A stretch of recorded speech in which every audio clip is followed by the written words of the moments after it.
Yo quisiera volver a algo de lo que ya mencionábamos hace unas semanas. Y para eso casi os voy a pedir un pequeño esfuerzo, un ejercicio de reflexión y pensar en, a ver si puedes encontrar una palabra que resuma lo que te inspira, lo que te viene a la mente cuando piensas en la figura del Padre. Una palabra que, más allá de las definiciones y todo este tipo de cosas que sabemos, pero una palabra que pudiera resumir lo que es tu experiencia personal acerca de la figura del Padre. ¿A qué asocias, a qué adjetivo asocias la palabra Padre?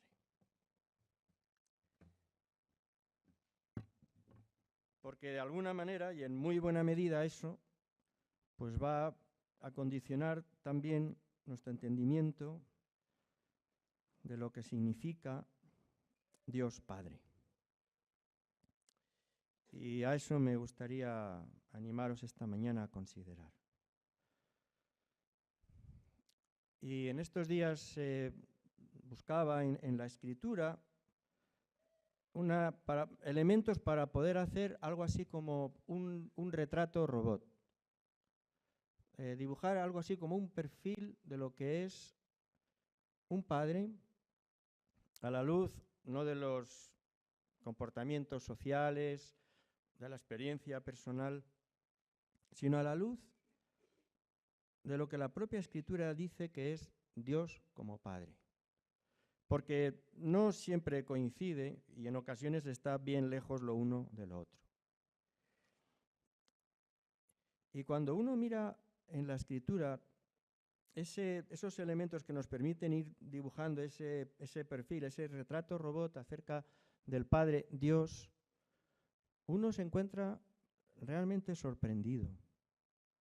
Es verdad que de Dios se dice que es santo, que es justo, que es poderoso, en fin, que es juez, incluso que disciplina, en su caso como consecuencia del amor. Pero bueno, estos son elementos con los que sí contamos. Esto nos resulta familiar, esto no nos sorprende, esto nos parece más o menos lógico, ¿no? Pero cada vez que en la Escritura, especialmente en el Nuevo Testamento, Dios elige presentarse como Padre de forma expresa, va asociado a adjetivos que son de lo más llamativo. Yo he encontrado 4, no vamos a ir mucho más, y con estos 4 yo creo que podemos ya hacernos un dibujo bastante ilustrativo y bastante sorprendente. En el Evangelio según San Lucas, en el capítulo 6, os voy a dar 4 textos. En el Evangelio de San Lucas, en el capítulo 6, en el versículo 36, a propósito de otra cosa, eso sí, pero el Señor Jesús dice: sed pues misericordiosos, como también vuestro Padre es misericordioso. Dios Padre es misericordioso. Ser Padre, al modo de Dios, es ser misericordioso. El apóstol Pablo, cuando escribe la segunda epístola a los Corintios, al principio de la epístola, dice que Dios es Padre de misericordia. Padre de misericordia. De muchas maneras tenemos que desaprender elementos a veces prejuiciados, incorporados a nuestra mentalidad cristiana, para descubrir o para redescubrir elementos esenciales de nuestra fe, pero que tienen un poder absolutamente transformador, poderoso. Dios Padre es misericordioso. La misericordia se expresa en 2 maneras, fundamentalmente. Incluso de forma etimológica se podría vincular. La misericordia tiene que ver con la compasión y tiene que ver con el perdón.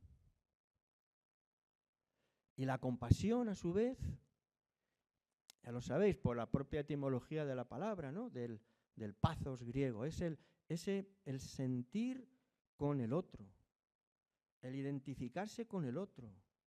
Nosotros hablamos de consentir y normalmente le damos un sentido muy negativo, ¿no? Decimos que una persona es consentida cuando es una persona caprichosa sin que nadie le ponga límites, pero Dios consiente con nosotros.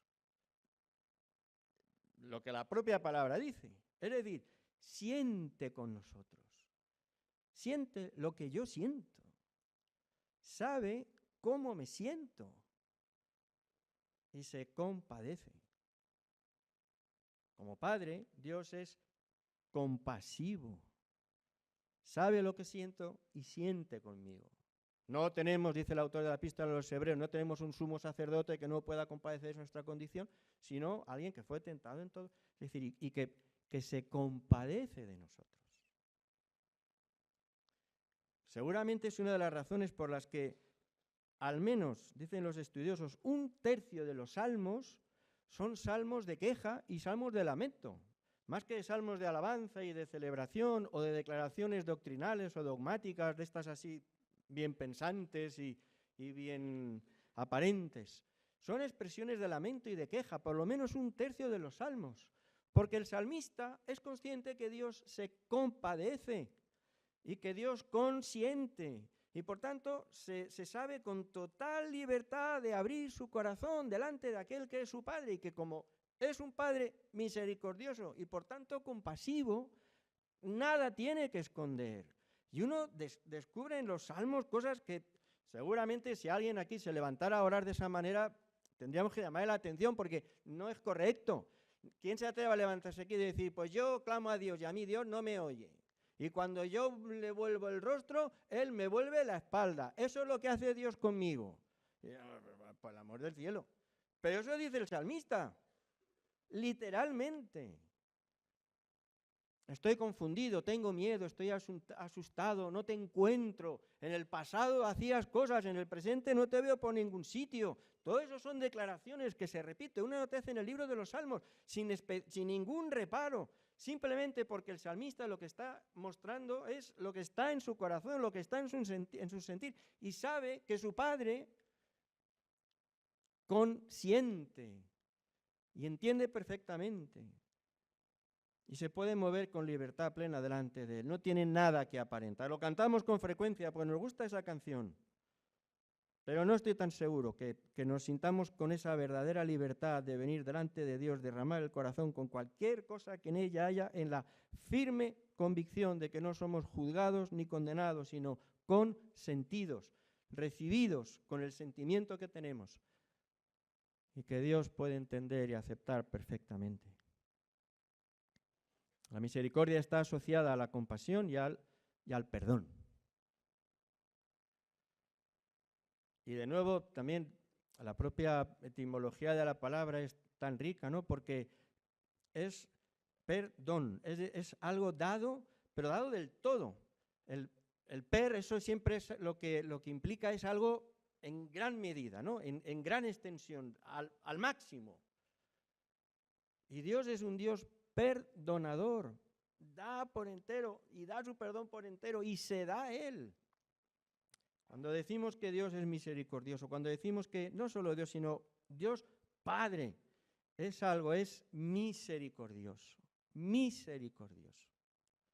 Y uno se encuentra ante un Padre compasivo y perdonador, más allá de la experiencia personal que haya tenido, de la que haya sufrido, de la que haya padecido. A veces lo que hemos vivido ha sido la figura pues, del Padre ausente, aunque esté físicamente ahí, pero tan lejano de nuestra propia persona, tan desinteresado de nuestra propia condición, de nuestras necesidades, de nuestros sentimientos. Estaba, proveía, pero era completamente ajeno, o era una amenaza, y se percibía la figura del Padre como una amenaza permanente, una cosa caprichosa que nunca sabía si vendría contento o enfadado, si algo le habría pasado y lo pagaríamos nosotros, o el juez que todo lo que solo lo mide en términos legales, implacable, que aplica criterios que serán correctos, pero que caen como una losa sobre nuestra vida.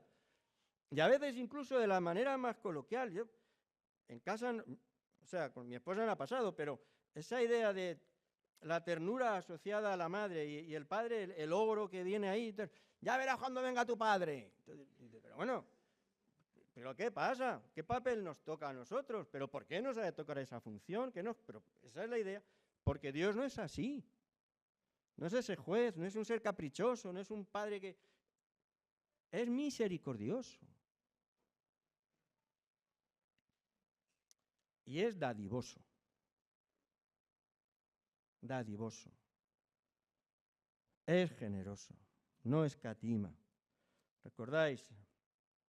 Evangelio según San Mateo, capítulo 7, versículo 11. Si vosotros, siendo malos, sabéis dar buenas dádivas a vuestros hijos, ¿cuánto más vuestro Padre Celestial? Vuestro Padre que está en los cielos dará buenas cosas a los que le pidan. El corazón de Dios es un corazón dadivoso. Se complace en bendecir a sus hijos.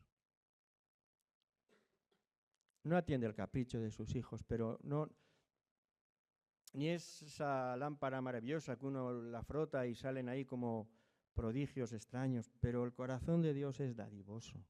Yo sé lo que tengo, yo sé los pensamientos que tengo para vosotros. Mis pensamientos son de bien y no de mal.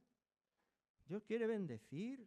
Mi Padre Celestial me quiere hacer bien, me quiere bendecir. Él no maldice, sus propósitos para mi vida no son malos, sus intenciones no son ni siquiera caprichosas. Él es dadivoso. Si vosotros sois un desastre y sin embargo vuestro corazón se conmueve en favor de vuestros hijos, ¿cómo lo va a hacer el Padre Celestial? Y a veces, incluso cuando nos acercamos a Dios en oración, hay que afinar ahí, porque parece que la oración, la intercesión, sea una especie de pulso que uno libra ahí delante de Dios, y entonces nosotros queremos algo, pero Dios nos lo niega. Y entonces nosotros insistimos, pero Él sigue negándose y cierra el puño, y nosotros peleamos a ver si le convencemos y le abrimos el puño y le arrancamos un favor a Dios. Eso no es la intercesión. Incluso la parábola, recordáis, del juez injusto, ¿no?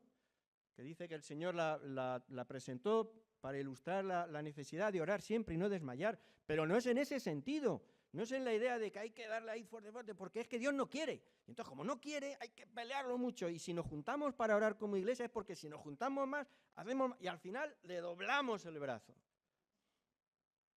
Dios no es así. ¿Qué padre tienes si este es el concepto que tienes de tu Padre Celestial? El Padre quiere bendecir, quiere hacer bien, es dadivoso, no es tacaño. Claro que a veces eso se manipula y uno enseguida lo traslada a lo material y a lo inmediato. Esta vida es un desastre, esta vida es un desastre.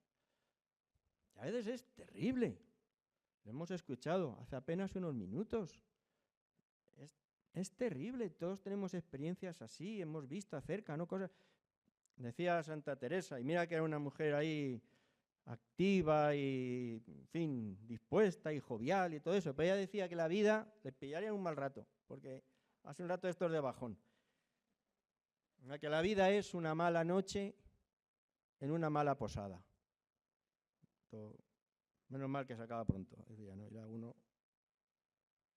Pero en medio de esa vida, Dios es dadivoso. Mi Padre es dadivoso. Y me mira de una forma positiva. Y me quiere bendecir. Y todo lo que hay en su corazón tiene un sentido y un propósito de bendición. Y eso es algo tan hermoso.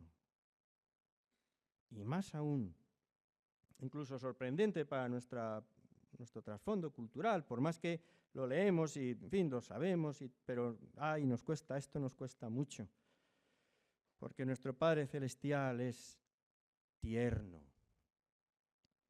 es misericordioso y es dadivoso. Y además es tierno. Jesús en los evangelios, recordáis, se dirigía al Padre con esa expresión que hasta los que no tenemos ni idea de hebreo ni arameo no sabemos, ¿no? Aquello del Abba, Padre. Una expresión tierna que expresa una relación tierna. Abba, Padre. Y después lo encontramos que en las epístolas se nos dice que podemos llamarle así, porque lo es para nosotros. La epístola a los Romanos en el capítulo 8, el versículo 15. Porque somos hijos. Porque dice el texto, habéis recibido el espíritu de adopción. Habéis sido adoptados como hijos. No erais nada, no lo erais por naturaleza, no lo erais por vuestra condición y no podréis serlo nunca por vuestros méritos o vuestros logros, pero habéis sido adoptados gratuitamente y ahora podemos llamarle Abba, Padre. Una expresión tierna. El salmista anticipaba algo de esto. ¿Recordáis cuando dice, soy como un niño destetado en el regazo de su madre? Así me siento en los brazos de mi Padre Dios, como un bebé que acaba de tomar el pecho y duerme en los brazos de su madre. Así soy, así me siento yo, dice el salmista, delante de ti, oh Dios. Esa imagen es lo que representa esta expresión de Abba, Padre, que luego el apóstol repite también en la epístola a los Gálatas. Y ese sentido de ternura, más allá de ese tono rosa, fosforito, tonto, que no es nada, ¿no? Pero hay una ternura absolutamente genuina con la que el Padre nos trata. ¿Recordáis? Seguramente conocéis la anécdota esta del famoso cuadro de Rembrandt acerca del regreso del hijo pródigo. Rembrandt pintó un cuadro del regreso del hijo pródigo cuando él era joven. Era joven, la vida le sonreía, estaba forrado de dinero, tenía mucha fama, todo eso. Y bastantes años después, cuando yo era muy mayor, volvió a pintar ese cuadro. Para entonces, su primera esposa había muerto también, creo recordar, una hija o un hijo. Su época de fama y reconocimiento había pasado, y con una vida baqueteada y con una serie de experiencias, volvió a pintar ese cuadro. Sobre ese cuadro, Henry Nouwen escribió un libro para, digamos, meditar en las enseñanzas de la parábola del hijo pródigo, pero utilizando como referencia ese cuadro en concreto. Y para hablar acerca del Padre, llama la atención sobre un detalle que no sabemos si de verdad esa era o no la intención de Rembrandt, porque ya era muy mayor como para preguntarle. Pero cuando menos es curioso. Y entonces Nouwen, cuando escribe este libro, pues se fija en el cuadro y se fija en concreto en las manos del Padre. Antes de ponernos a buscar con el móvil en internet el cuadro, por favor, esperaos 10 minutos que termine y luego ya lo veis y lo comprobáis, ¿vale? No, en fin, como somos familia, nos conocemos, pues yo os lo digo. Entonces, pero es verdad, es curioso, porque se ve, el espectador lo que tiene de frente es el rostro del Padre, un hombre anciano, mayor, que tiende las manos sobre su hijo. Y nosotros vemos al hijo que está arrodillado, el rostro escondido en el pecho del Padre, y a nosotros lo que nos da es la espalda, ¿vale? Entonces, bueno, pues si uno se fija en las manos del Padre, pues Nouwen llama la atención sobre un detalle muy interesante. Eso es verdad. Ahora, si es que la razón ya no sabemos. Pero bueno, el caso es que una de las manos, efectivamente, es una mano muy, muy viril, una mano enorme, unos dedos gruesos, digamos, una mano fuerte, ¿no? Pero la otra mano es completamente distinta. Es una mano pequeñita, la piel suave, unos dedos finos. Y Nouwen utiliza este detalle para referirse precisamente al carácter de Dios como Padre. No solo fuerte, que lo es, sino también tierno. No sabemos si Rembrandt pintó eso con intención o estaba cansado y le pidió a un discípulo que hiciera la otra mano y el otro le salió lo que pudo, ¿no? A veces estas cosas tan maravillosas detrás tienen una verdad muy triste, pero bueno, quedó genial, eso es cierto. Entonces, luego lo miráis porque efectivamente es así, ¿no? Y Nowen, a propósito de esta parábola, llama la atención sobre ese detalle tan valioso, la ternura del Padre, que encontramos, por cierto, continuamente en la Escritura. Isaías es a propósito de Israel, pero claro, el principio es el mismo. Dice, fijaos, Dios, a propósito de Israel, un pueblo, un desastre de pueblo, torpe, desobediente, tan limitado. Y sin embargo dice, a mis ojos fuiste de gran estima y yo te amé. Eso es ternura. Tú, un desastre de arriba abajo. Sin embargo, capítulo 43 de Isaías, a mis ojos fuiste de gran estima y te amé. Así que, efectivamente, si vamos haciendo ese retrato robot, vamos perfilando el carácter paternal de Dios, pues entonces tendríamos que hablar de ese carácter misericordioso, dadivoso, tierno y bueno.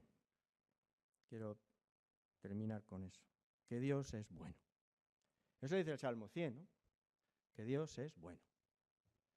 Y cuando aquel estudioso de la ley habla con Jesús, le dice, bueno, esto de la... Bueno, a mí, ¿por qué me llamas bueno? Bueno, solo hay uno, y es Dios. Porque Dios es bueno. Nuestro Padre es bueno. Y en estos días tenía ocasión de leer, a veces lo que uno no puede, un autor y hablaba de este, en base, no exactamente a esto, pero él hacía una invitación a, decía él, a dejarnos caer sobre la misericordia de Dios, seguros de que nos recibe una red que nos protege. Y yo pensaba en esto y apuraba un poco la imagen, ¿no?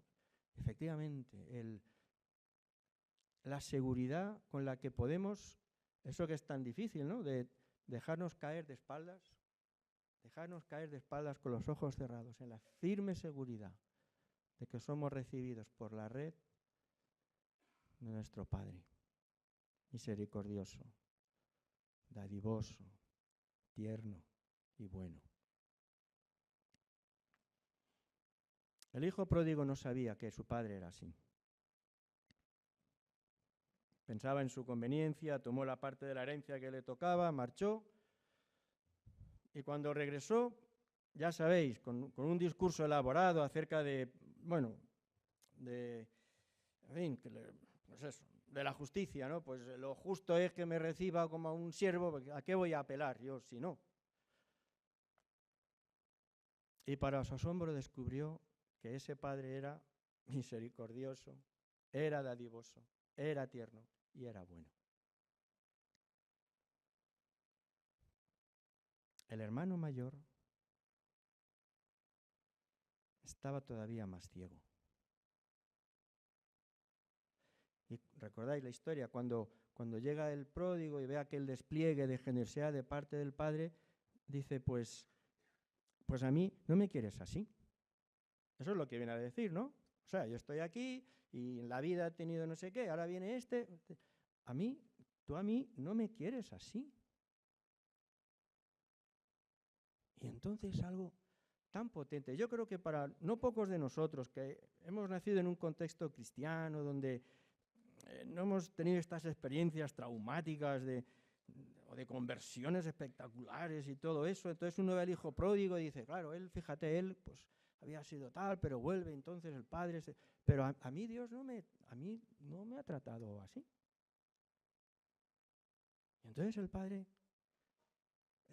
Lucas capítulo 15, versículo 31. Dice el hijo, pues yo llevo años sirviéndote, nunca te he desobedecido y nunca me has dado nada, y ahora viene este hijo que ha consumido todo con rameras, has hecho matar al becerro gordo. Tú a mí, ¿no me quieres como a él? Y el padre dice, hijo, es que no te has dado cuenta, porque tú siempre estás conmigo y todas mis cosas son tuyas. ¿No lo ves? ¿No te has dado cuenta? ¿No eras consciente de eso? Algunos han tenido que pasar por experiencias traumáticas para descubrir que efectivamente Dios Padre es misericordioso y es dadivoso y es tierno y es bueno. Pero todos tenemos mucho que aprender acerca de esto. Todos estamos todavía en el proceso de descubrir en el espíritu, porque esto es fácil de decir, ¿no? Pero descubrir, es decir, descubrir de esta forma realmente transformadora de que en efecto somos tan especialísimamente amados por el Padre. Pero no nos damos cuenta. Pero estamos rodeados del favor del Padre. Estamos rodeados de la misericordia del Padre. Estamos rodeados de ese corazón dadivoso de nuestro Padre. Estamos rodeados de la ternura con la que nuestro Padre nos mira y nos trata. Estamos rodeados de la bondad del Padre. Si no lo experimentas así, no es porque Él no te ame, no es porque ame a otros más que a ti, es solo porque tenemos el corazón aún demasiado duro o demasiado condicionado por experiencias o por lo que sea, pero hijo, ¿lo veis? Pero si siempre estás conmigo y todas mis cosas son tuyas.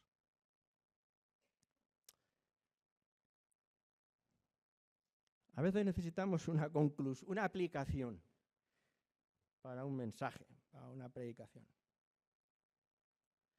Bueno, si la necesitas, entonces te diré, pues disfruta de tu Padre. Deleítate en tu Padre. Porque además esa experiencia tiene un poder transformador. Aprende a deleitarte de quién y de cómo es tu Padre. Simplemente deleítate. No solo que lo aprendas, que lo entiendas y que asocies un concepto con otro. Deleítate en nuestro Padre bueno. Hay algo asombroso, aunque eso sí tiene su lógica, porque el amor de Dios, por ese carácter, es expansivo, ¿no? No tiene límite, así que si no es que no entiendas que este amor y este carácter es para ti, sino que ni siquiera te considerarías cristiano y por tanto todavía más lejos de estas cosas, pues acércate, porque es para todos. Aquí no hay más huérfano que el que elige serlo. Nadie más. En la casa del Padre hay lugar para todos. Para todos. No nos pertenece a esta iglesia, ni es propiedad de nadie. Dios quiere ser Padre de todos. Y de ti también. A diferencia de esos procesos de adopción humanos, que son los padres quienes toman la iniciativa, aquí no es exactamente así, porque él ya la tomó, abriendo el margen a todo el mundo. Ahora la iniciativa te toca a ti. Eres huérfano, quieres un padre. Pues ven. Ven. No, mejor. Vamos a decirlo mejor. No vengas aquí. Ve a Él. Ve a Él. Porque es misericordioso. Y es dadivoso. Y es tierno. Y es bueno. Amén. Vamos ahora para terminar este tiempo de culto, de adoración, y luego tendremos un ratito ahí para compartir juntos. Amado Padre, Te bendecimos. Supongo que es lo único que podemos decir. Aún no sabemos muy bien lo que eso significa. Pero estamos tan agradecidos.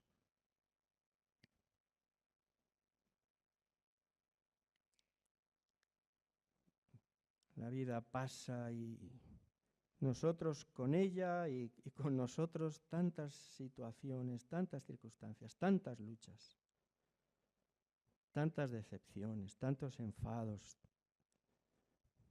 tantas ilusiones frustradas.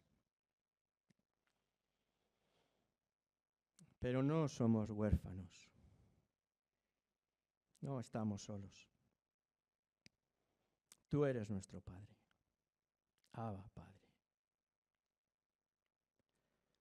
Y nos tomamos de tu mano sin temor alguno, firmemente confiados en la misericordia con la que nos miras y la ternura con la que nos tratas y tu corazón dispuesto y lleno de bondad. Amado Padre. Señor, déjanos conocerte más. Espíritu Santo, toma estas verdades y hazlas vivas. Haz que cobren vida en nosotros. Y eso sea la raíz de la que broten después frutos que puedan ser también de bendición para otros. Nos gozamos en ti. Esta mañana no pretendemos otra cosa sino gozarnos en ti, alegrarnos en ti.